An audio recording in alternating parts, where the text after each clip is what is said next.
Sebanyak 217 korban meninggal dunia dan 209 orang lainnya hilang dalam musibah banjir yang terjadi di Sumatera Utara.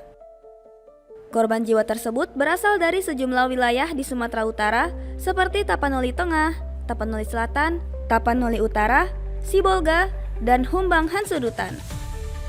Sementara itu, korban hilang mengalami peningkatan setelah banyak yang melaporkan kehilangan keluarga kepada petugas di tiap-tiap posko daerah.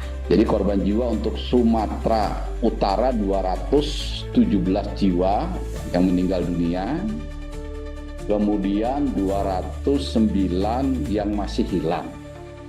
Ya, rinciannya ini semua ya untuk Tapanuli Tengah, Tapanuli Selatan, Kota Sibolga, Tapanuli Utara, Humbang Hasundutan, itu yang mungkin bertambah daripada kemarin. Kepala BNPB mengatakan Sumatera Utara menjadi wilayah paling parah terdampak bencana banjir dan longsor dibandingkan kerusakan yang terjadi di Sumatera Barat maupun Aceh. Berdasarkan data sementara, jumlah korban meninggal dunia di wilayah Aceh kini mencapai 96 jiwa dan 75 orang hilang.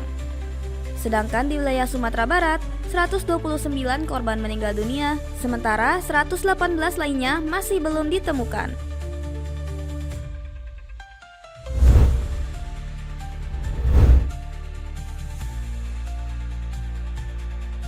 Kapolri Jenderal Polisi Listio Sigit Prabowo mendampingi Presiden Prabowo Subianto meninjau langsung lokasi pengungsian korban banjir di Tapanuli Tengah, Sumatera Utara, Senin 1 Desember. Dalam keterangannya, Listio mengungkapkan sejumlah instruksi tegas dari Presiden Prabowo, diantaranya untuk segera melakukan perbaikan jalur yang terputus akibat bencana alam. Kapolri menjelaskan Presiden meminta instansi terkait untuk memenuhi kebutuhan dasar warga serta kebutuhan masyarakat dalam menunjang kegiatan sehari-hari, salah satunya bahan bakar minyak. Kebutuhan yang terkait dengan kebutuhan dasar, kemudian kegiatan masyarakat sehari-hari, seperti BBM dan sebagainya tadi kita cek jalur-jalurnya mana saja, salah satunya Sibolga, dan intinya beliau memintakan untuk seluruh kegiatan yang dilakukan untuk membantu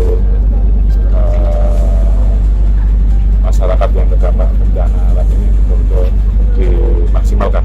Kapolri menambahkan saat ini pemerintah baik pusat maupun daerah bersama TNI, Polri, dan BNPB tengah terus mengupayakan pemulihan pasca bencana. Pemulihan termasuk diantaranya adalah perbaikan infrastruktur di sejumlah ruas jalan yang aksesnya terputus akibat bencana.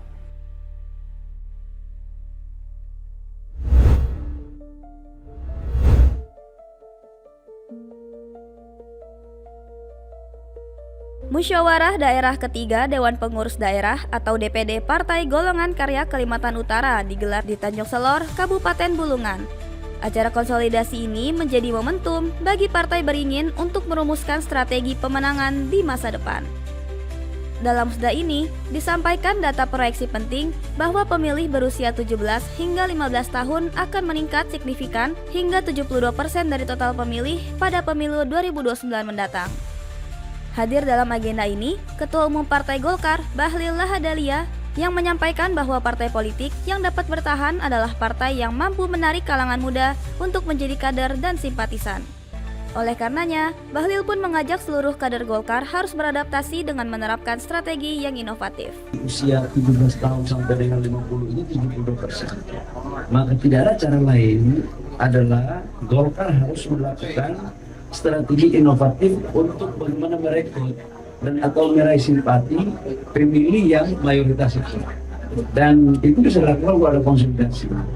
Jadi musda inilah forum konsolidasi di tingkat provinsi, habis ini musda di tingkat kabupaten, tingkat kecamatan, untuk kemudian bagaimana kita meraih simpati dari para pemilih.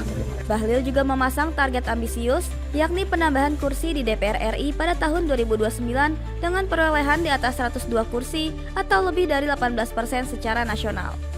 Konsolidasi di level daerah ini pun diharapkan menjadi langkah awal Golkar Kaltara dalam merangkul pemilih kalangan Gen Z dan mewujudkan target nasional partai di pemilu mendatang.